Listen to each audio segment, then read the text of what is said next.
I'm just getting Caroline Ray therapy that was passed on by Dr. Gail Saltz. Anyway, summer is here, and it comes with an uptick in people who are struggling with common phobias. Here to break it all down is Dr. Gail Saltz. Welcome back. Good to see you. Thank you. So what is it about summertime? Many of the most common phobias, which is an irrational fear, doesn't mean there can't be a kernel of truth, but an over-exaggerated, highly anxious, irrational fear that goes on for a long period of time, they are summer things as it happens. So they are commonly the kinds of things you would experience in the summer. Animals, storms, bathing heights, suits. Bathing. That's a different kind of fear, body dysmorphia fear. Yeah. But a lot of things that happen in the summer. What are simple phobias? What's an example? Simple basically means it is an object or a situation, and it is different from a complex phobia, which is like agoraphobia or a type of social phobia. So these are things that, first of all, you should know, it's actually amongst the most common of mental health disorders.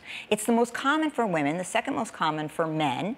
It affects as much as 11% of the population, women twice as often as men, and it means basically something like, in descending order, the most common one is animals, dogs, cats, bugs, spiders. I heard somebody here has a little fear of spiders. Who doesn't have that? But I have a fear that the spider, there was a spider in my bed once, and I tried to go to sleep with it, but I had a vision of the spider, easy. I had the vision of the spider laying eggs in my ear canal.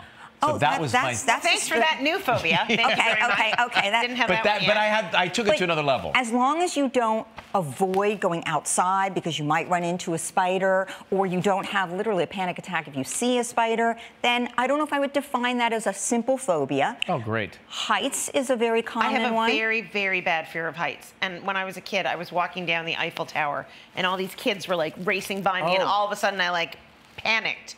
And so you had an experience. Yeah. And that is a very common way to develop a phobia. In the summertime, I see a lot of people with thunderstorm phobias, and they're so frightened that if they see on the weather a thunderstorm is going to happen that day, they have to stay in their house. So how do you know if it's a phobia? You know because it has lasted more than 6 months, and because it has caused you to avoid things that you otherwise might want to be able to do, or you've been forced to do them, but it has caused such an overwhelming, terrible anxiety or panic. Like, you might find yourself in a high place and be like, I feel frozen. Oh, no, I like fall to the ground. I can't look. I can't stay past the 8th floor. So even in an enclosed room, they just put me on the 42nd floor. They're like, you'll be you're fine. welcome. I'm like, no, thank you. Do you have a basement? So phobia, maybe not. Disturbing thought, but maybe not phobia. But we were just in the break there, we were talking about what we were talking about earlier, like, you know, the fear of going to the beach from a childhood incident. So this is important to know about phobias. Simple phobias typically do develop in childhood. First of all, they run in families. Often a first-degree relative has a phobia, which is so interesting. There may be a biological reason for that. But in addition, in childhood, you might have a bad experience like you had that then turns into phobia, or a parent may have a phobia and they basically say, stay away from the ledge, or oh my gosh, spiders, and you develop as a result a phobia. But they typically do develop in childhood, but they can last into adulthood if they're not treated. So mine is always, my fear is literally, I'm not kidding, once you become famous, I know this sounds ridiculous, to be photographed in your bathing suit on a beach, that becomes, I know it's probably one that's very specific. But that is what you fear the most? Like, I literally, I look like I'm wearing a cape when I go to the beach. I'm like, it will go in the water. Or go to the mountains. There you go. I'm no doctor. I'll be hiking in a caped bathing suit. If you could not go to the beach because you were so terrified of something happening, and you wanted to be able to go to the beach, and your family was like, let's go to the beach, then maybe we'd start talking about a phobia that you had. So really, these are things that change your life. But how do you treat it if you've got a terrible phobia? So we're going to come back and we're going to talk about that. Yes, we are. We are going to come back. Take that, you, and roll it. We're back with Dr. Gail Saltz. Okay, tell us what people can do if they have phobias. So what it's important to understand is the more you avoid a phobia, the worse it will get. And that's important to understand because of something called positive reinforcement. When you see something and you're scared and then you pull away from it, you feel better. And in feeling better, it tells your brain let's keep being afraid. Let's be even more afraid. So, but that's a good quality sometimes. Not in the case of a phobia. Oh. So what you want to do is something called, I mean, you want to be understanding with a child who's afraid. You want to be understanding and sympathetic to yourself, but you want to do something called exposure therapy. You can do this with yourself, or you can do this with a therapist. So but basically, exposure to the 42nd floor? In her case, yes, but not immediately the 42nd floor. Got it. You would start, for example, if it was a fear of heights, you would start literally with talking about heights. Even literally talking about it, I'm starting to feel nauseous. Exactly. Well, hold the snake. It'll make you feel better. I'm trying to confront this No, fear. it won't. First you would maybe just say the word heights, right? For a while, right? And then you would talk about heights. And then you would imagine heights. And you would work your way up in a hierarchy until I could take you on a step stool. Until I could take you. Sweat. Exactly.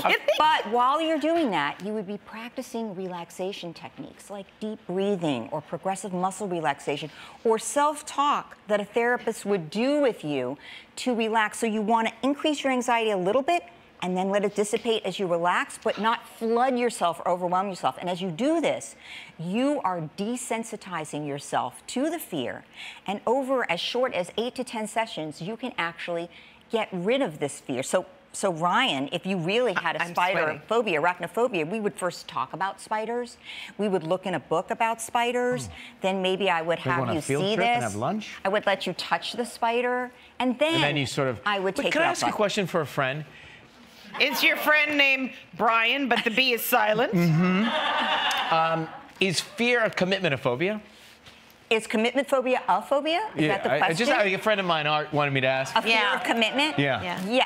Yes, but it's not a simple phobia. Oh, it is it's a complex. more complex phobia, but I could come back and talk to you about I could invite you to my office and we could talk about it with your friend Brian. I could definitely come back. But another interesting treatment is called virtual reality treatment, which is really, really cool. You wear a headset that simulates the fear, right? So let's just say it's flying. And it exists for flying. So you are boarding a flight, you are sitting in the seat, you have a rumbling feeling, you are taking off, the steward people are talking to you, you feel like you're on a flight while the therapist speaks to you and walks, and in 8 to 10 sessions, people can get completely rid of the fear of flying. So that exists for certain things. And also it's important to know that if you really have a bad fear, you know, and it's overwhelming and you can't make progress, then you might start medication for the treatment, because overwhelming anxiety keeps you from learning. It impairs your frontal lobe functioning and you can't learn the treatment. But if you take medication to decrease the anxiety a little bit, then actually you can make progress on the treatment, and then you can stop the medication. I don't recommend medication just for getting through the feared time. Don't take a med just to get on a flight and conk yourself out. But using medication to do a treatment can be very, very helpful. Very, very good information. For more on topics like this, you can listen to Dr. Saltz's podcast. It's called How Can I Help on iHeartRadio. Good to see you, Doc. Thanks for coming. Thank you so much for having me.